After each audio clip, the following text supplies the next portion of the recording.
back. I think, hopefully, fingers crossed. Sending positive vibes, that it's going to say.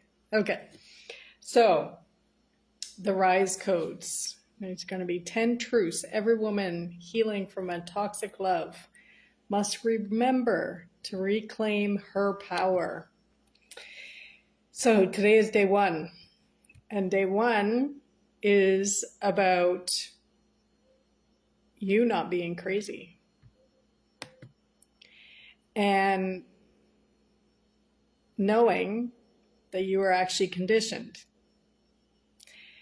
So if you ever found yourself saying, maybe it was me, maybe I was the problem from a narcissistic or toxic relationship, I need you to hear this.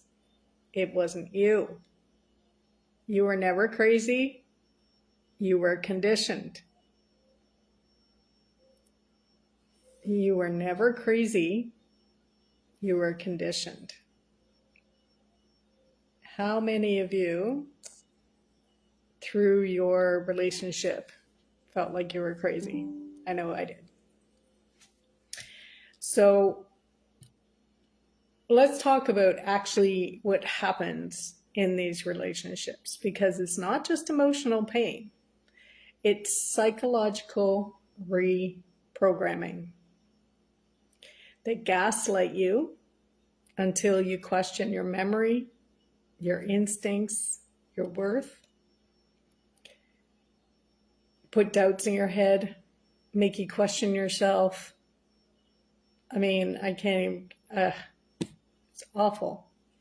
They give you breadcrumbs of affection, then take it away, making you chase it and them and beg for their love. They isolate you, so your only mirror becomes them. And when you try to stand up for yourself, they flip it back on you. That was your fault, that you did something or said something to create or to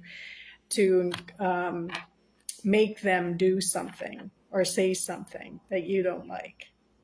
How many has that happened to? And so then you start wondering, am I too much? Am I too sensitive? Am I too emotional? You're questioning everything. And the truth is, you were manipulated into forgetting who you are. And the lie of maybe it was me, that phrase, is what keeps so many women in the cycle. And here's why it's so dangerous. It makes you responsible for their abuse. Their abuse, not yours. You didn't abuse them. They abused you. It took me a while to actually acknowledge that I was emotionally and mentally abused. And here's why it's so dangerous. It makes you responsible for their abuse. I'm going to say it again because it needs to be heard. You end up blaming yourself for not being enough, when the truth is nothing would ever have been enough for someone committed to controlling and controlling you. They never wanted love. They wanted power. And your mind is still running their script long after they're gone. So what does healing actually look like? The real work isn't just moving on and blocking them or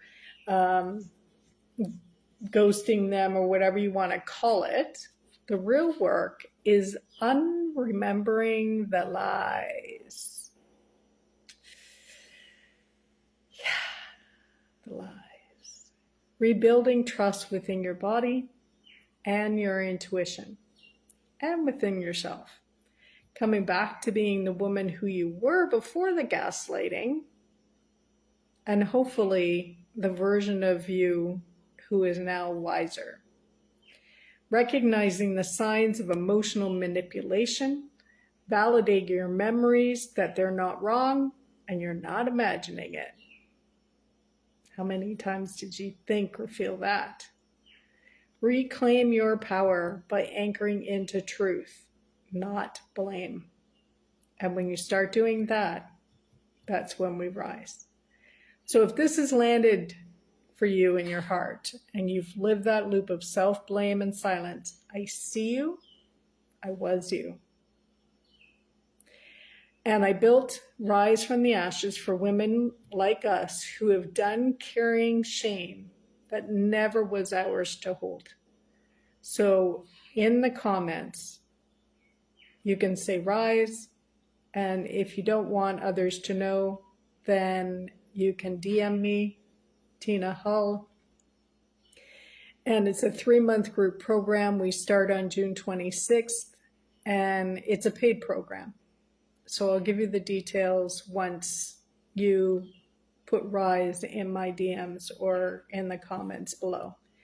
And allow yourself to actually heal so you can move on, so you can thrive, and if you desire, to have another love relationship.